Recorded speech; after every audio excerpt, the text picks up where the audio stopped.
It's on. Hi. Howdy doody. So today we are going to talk about communication barriers. We mentioned this a little bit last week when we were talking about our trip to Nicaragua and how we had the obviously communication barriers in the language, but we want to talk about how this and other things relate to just normal conversation with your spouse or anyone else. Yeah, so when we were in Nicaragua, Luke and I went over there. We didn't know any Spanish at all. And in fact, there they spoke Spanish. A few people knew a little bit of English, but they also spoke another kind of tribal dialect called Mosquito. And so even, I think we mentioned in our last video, like with the one seminar that we did, it was translated into three languages, English, then Spanish, then Mosquito. So yeah, it was kind of tricky.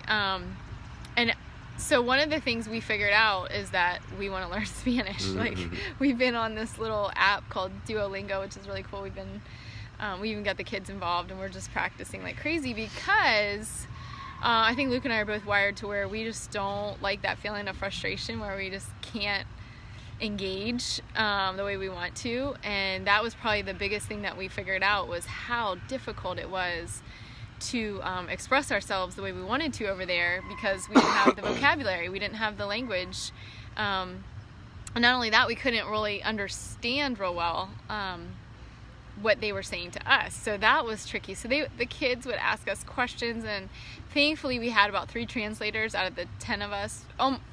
Yeah, we had another one who kind of knew some Spanish too, so we could sort of ask, like, what are they saying, and then how do we say this, and you guys know, like, if you're learning a language, like, immersion's the best way to do it, is so just putting yourself in that culture where that's your only option. And that relates to married life. You know, once you get married, you're really immersed with your spouse in this this engagement of communication, and sometimes you figure out pretty early on that, like, we don't really speak the same language exactly, and that can be kind of frustrating. We experienced that, right? Yeah, a little bit. Yeah, we definitely, when we first got married, we've been married about 14 years now, but when we first got married, we definitely spoke differently, and we've mentioned that before. You know, I would say one thing and it meant this, and she would say something and it meant that, and not only is it that we mean different things when we say it, but then the problem becomes that we interpret things differently when we hear it. So it kind of goes both ways. And when we were in Nicaragua, obviously we didn't speak their language and they didn't speak ours, so there was just this natural barrier that we were able to get past, you know, to a certain extent. We were still able to communicate, but not fully, right? And we definitely fully couldn't understand one another. So I couldn't speak their language, nor could I interpret what they were saying, you know, so in a way, both ways. So yeah, creates issues, but that same thing happens in your normal everyday relationships. If we're talking about husband and wife, then you know, these are two people who are together all the time, and need to learn how to communicate with one another, and you don't do it the same. No, we don't. Most of the time, you don't. Yeah, it's tricky. Well, when we were overseas, we really realized we had to rely so much on nonverbal communication, eye contact, body language, pointing to things. It was almost like charades, you know, in some cases. And you know, statistically, I've read like 90% of all communication is nonverbal. So in that way, not knowing the actual vocabulary, we could still get by because we could kind of interact with the people that we were trying to interact with a little bit. But we still had this frustration because we didn't know how to communicate what we really wanted to say to them. And so even knowing English, both my husband and I, you know, we both know English, but it's tricky because especially early on, it was like trying to understand, well, what does he mean? Even with the body language, what does he mean when he's not making eye contact and I'm speaking? Or what does he mean if he's not nodding his head up and down when I'm saying something that I think he should be affirming? Like, does that mean he doesn't agree? Or you know, it's just, you have all these questions when you're used to the way that you interact and the way that you communicate, and you're kind of sort of expecting your partner to have like something similar to that, but the reality is they grew up in a different environment, a different home life, a different circumstance. Males and females can be different personalities are different. So I would say the first 2 years of our marriage, we spent a lot of time just kind of sourcing out, like, well, what do you mean by that? Or, you know, this is how I take that when you don't do this or you do this is how it kind of comes across to me, and is that true or is that not true? So checking in to find out if you know, the assumptions that we're making or the thoughts that are going through our head are actually accurate or not. So that's an important part of kind of sorting out language barriers. I think an important part of what we did too was just kind of just getting out in the open that neither one of us are the kind of people that would intentionally hurt the other partner. Right. Like, I'm not gonna purposefully say something cruel to Katie. It's just you know, not something that I would do. But there might be times where it came off that way. You know, maybe even just my lack of speaking, or it could be different things, but or just the way that she heard what I said was not my intention, or whatever. So I think kind of knowing that about your partner too kind of helps. Like, if you felt like you heard something that was harmful or hurtful, to just think, is that what they were meaning to do? Was that their, you know, intentions? And if you think about it and you understand it probably wasn't, then it makes it a little easier to talk about and question into as well, without being too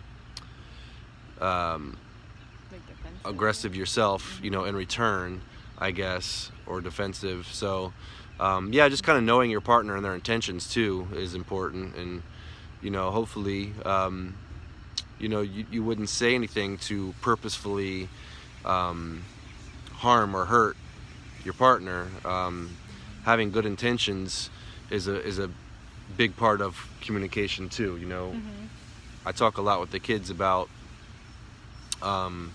here at the Clinch Academy about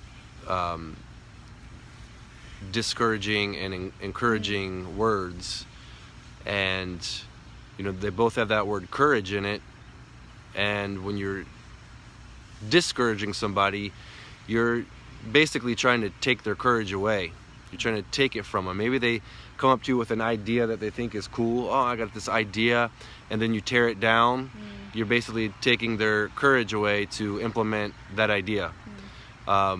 Or if you're encouraging them, then you're going to give them more courage. You're going to build them up in that idea or that concept, and give them more courage or strength to move forward with the idea. So like, just the idea of learning not to speak discouragingly with those intentions, at least, even though sometimes there might be things that you say that you don't recognize as discouraging until it's brought to your attention. Like, because things are heard and felt differently, and you have to just learn to understand those things about one another. And then sometimes even encouragement comes in different forms. Like, somebody may not receive encouragement the way that you do, and so you might think you're encouraging people when you're not actually personally encouraging that person who receives it in a different way. That's true. Yeah, and I think we all bring like wounds into our relationships too, so that's a tough one, because you have to kind of know what you're bringing in a little bit, or try to at least access it and figure out, like,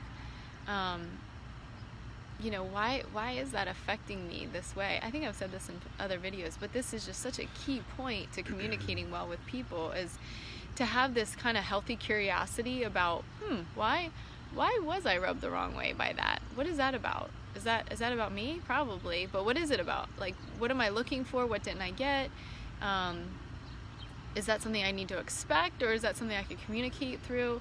And once you kind of identify your wounds, then it's so much more helpful to know like what your headspace is when you're in a conversation, and also to then communicate. If you feel safe enough in the relationship, you can say, hey, I've had this experience in the past, and so when you like I'll use this as an example, just a real example with us, but like Luke will listen really well, but he doesn't actually affirm with his head that much. I've kind of taught you to do that a little bit more, but for me that was really hard, because I would tell you stuff and you kind of have this just, you know, intense, serious look, and you were listening, and I was so aware that you're listening, but I just had no affirmation of whether, oh, is he getting it?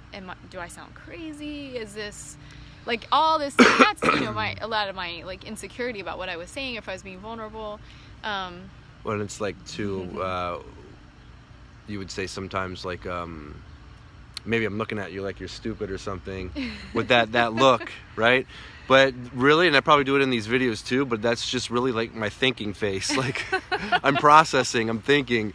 And when Katie talks to me, I start processing what she's saying, but I do that from within. You know, I don't need to vocalize what I'm thinking so much. I need to work it all out from within. So when we would get in conversations and she'd be telling me something, I go right into just like processing. And you can say a lot, you know what I mean, like at once. So like she'll start here and go all the way over there, and so I'm like way back here still processing where we started. The first 5 minutes. And you know, trying to wrap this all, you know, around my brain a little bit. And but I'm like focused on that, and yeah, sometimes okay. Now I'm learning, okay, I gotta nod my head a little bit at least, you know, and say, okay, you know, and just help you understand that I am paying attention and processing, and you know, and that's just good, yeah. But yeah, like that focused like face is pretty much me processing what's being said. And everybody has their process face, like. As a teacher, you're teaching students all the time, and you're looking into the crowd as you're teaching them jiu-jitsu moves, and like everybody, some people, I know I have one family member who you know, he'll be learning stuff, like he's there, he's present, but he might not even be looking at all. Like he might be looking all over the place, so smart, just absorbing everything that's going on, but to the untrained person, you're looking at them like they're not even paying attention, right? Teachers, you know what I'm talking about. You're looking like, why is they paying attention? But half the time they are really, really absorbing everything. They just have a different way of absorbing it. So I think knowing that about people and what they look like when they're actually paying attention, and what they look like when they're just not, when they're checked out. And so another communication barrier is, let's say you have the language down, let's say you've worked on your vocabulary with one another, whether it's you have a difference in actual language like we did in Nicaragua, where now we're working on Spanish, so that if we went back or if we talked to Spanish speaking individuals, that we could actually communicate a little better with them. So we're training, we're practicing on our end to try to make that better. Put that in the marriage scenario. We're learning each other's vocab, each other's body language, so that we can sort of understand and practice with each other, doing the best we can to meet each other's needs and listening well, and kind of affirming one another when we're actually being vulnerable enough to communicate about things. That's another piece. It does take courage. He was talking about encouraging words. It does take courage to speak truth to people, and I think it's a really important part. One thing that I know for sure is that it will be very hard to speak truth if you don't feel safe in the relationship. And that can go for like any kind of relationship. That could be like, you know, with parents and children, that can be with marriage, that can be with coworkers or whatever, friends. If you don't have like a level of emotional safety, then it's very hard to speak truth. So how do you create emotional safety? And that's the question. Well, you show a genuine concern for them. You take the time to learn the body language pieces, like me telling him to like kind of nod a little bit or like do something when I'm talking. That just helps me to be able to finish what I was talking about, not be distracted by the fact that I'm like, is he even listening? and him just showing me like, yeah, I'm gonna work on this. I'm gonna be affirming as you're speaking. So those are some things that you can do to create safety. You can also do the encouraging words. That's another really important piece. When someone brings you something, even if you think it's kind of a foolish idea or something silly, not tearing it down, but just be like, oh, that's interesting. Let's think about it. What are your thoughts on that? Or asking into it a little bit more. So that creates safety. Having a genuine like pursuit of the person, you know, whether it's like, oh, how was your day today? You know, how are you doing? You doing all right? Like just checking in with people about things. Again, that can be for any relationship in your life. We try to do that at the studio with people, you know, like how's it going? How are you doing today? Because we really care, you know, we want to know how everyone's day is. We want to know that they feel better maybe coming in and seeing friendly faces, and that they can feel a level of safety when they come in, that they are cared for as people. Yeah, what other ways do you think you can create safety? Being trustworthy, and being honest. You know, I think that you know, somebody brings something to you that might require a certain level of honesty, maybe even sometimes in the form of a rebuke, and they don't get that, then it's also not safe, you know, because it could lead them to a bad place. But at the same time, if they don't believe first that you genuinely care about them, and for you to be able to do it in a manner that is very gentle, all the same, and in a very safe manner, then that can also be disastrous. So there is a fine line, you know. I listen to John Maxwell a lot. He talks about in the levels of leadership about care and candor. Those two things are both required in a good relationship. Yeah. You know, care, you know, with care, you're demonstrating that you care about the person themselves. You know, you have to, you know, they say that people don't care how much you know until they know how much you care, right? You have to demonstrate that you actually care about the person, and you can only really do that if you actually care about the person. Yeah. But let's define that too, though, with love. Sorry to interrupt, but like caring is a verb. It's an active, it's something you do. It's not how you feel necessarily. It's like the word love. So many people say, well, I'm not in love, or I don't feel love, meaning like I don't really like that person, or I'm not, you know, they're rubbing me the wrong way. That's not the issue. The issue is it's an active forward motion with the person. You might have to feel like you're putting it on a little bit. That's okay.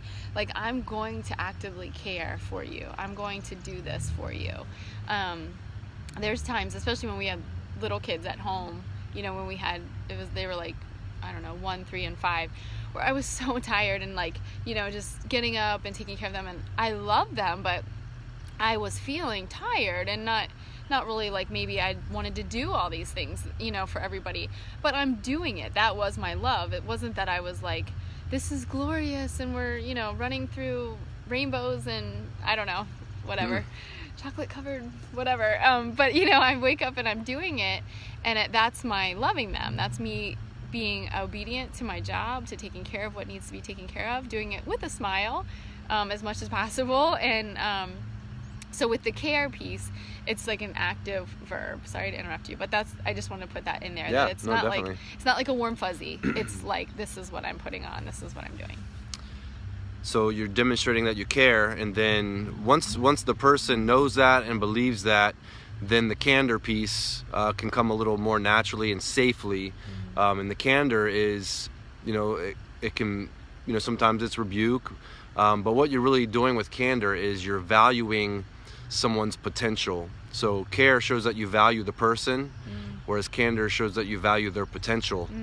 And sometimes that requires guidance, counsel, rebuke. But you know, it's all in a manner of how you do these things. As a jiu-jitsu practitioner, jiu-jitsu being the gentle art, one of my main objectives, especially as I'm aging in jiu-jitsu, is to be able to use as little effort as possible to get the maximum results, right? And that's kind of, to me, that's the gentle way, that's the gentle mission, and that's the jiu-jitsu mission, the life mission of jiu-jitsu. But if you apply that to communication, you know, learning to be gentle in your speech, but being very effective, you know, we do live in a time where, you know, power words, you know, we use a lot of power words, a lot of manipulation in our speech, and it can be very aggressive sometimes. But really, how effective is it? You know, like, it might make a certain point, but does it create the right result? And that's what we're looking for, is results in communication. Does it create the right result? And I think that a gentle yet effective communication is going to create more results, and that takes learning. Just like in jiu-jitsu, you have to master the techniques, and a lot of practice, a lot of learning, a lot of implementation, a lot of live grappling, you know. And so you have to take what you're learning in the communication and start to implement and apply it, but with the focus on effectiveness and gentleness. And if you take what do you mean by effective, once again, I'm talking about results. You know, there's a difference between getting your point across, but actually having that point produce results is different. And that requires a very, very good balance of care and candor. Yeah, I can think of situations where I was like, oh, I have to have this like kind of difficult conversation, whether it was with you or somebody at work or a friend, and I'm like, oh, I don't want to do it. I might be sort of dragging my feet a little bit, but you know. What's up, Mike? Oh, hey, Mike. And so it's like, well, okay, I've got to do this. How can I do this? And I'm so nervous. And even the whole time I'm talking to them, I'm thinking, oh, they're probably gonna be upset about this or whatever. And then afterwards, they might go, hey, thanks for bringing that to me.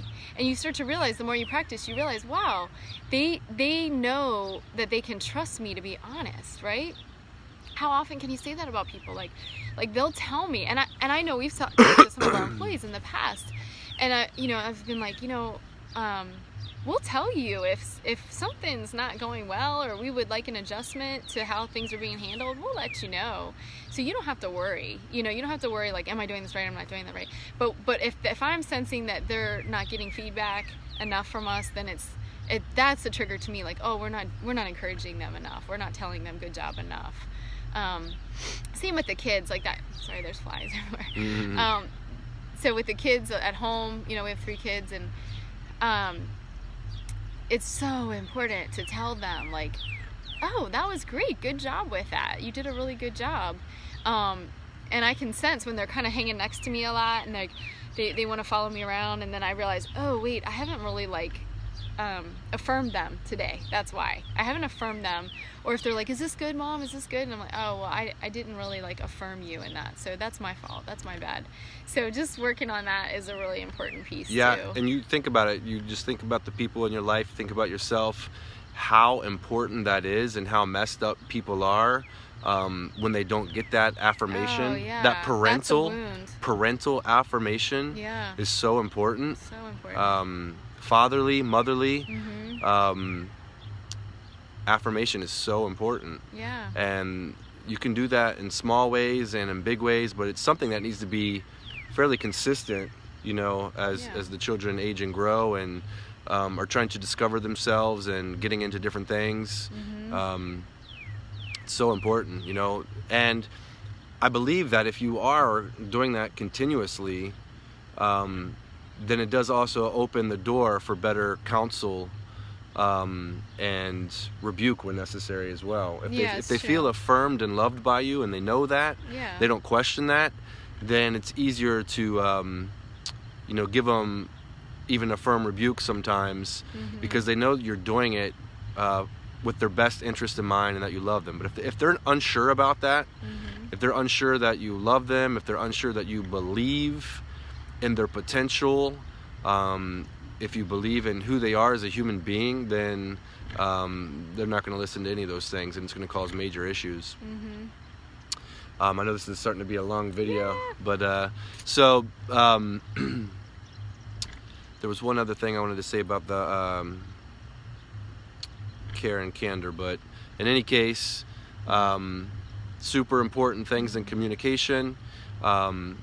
We've talked about a few different barriers, and the solution simplified, as we've kind of said, is just simply have a willingness to learn and practice, and also be humble in that practice of communication. You know, so lifelong learner. Maybe I'm learning a new language literally, but maybe I'm just learning how my wife speaks and how my wife interprets what I say, and learning more about that and trying to implement what I'm learning with the willingness of being vulnerable and messing up, and those things.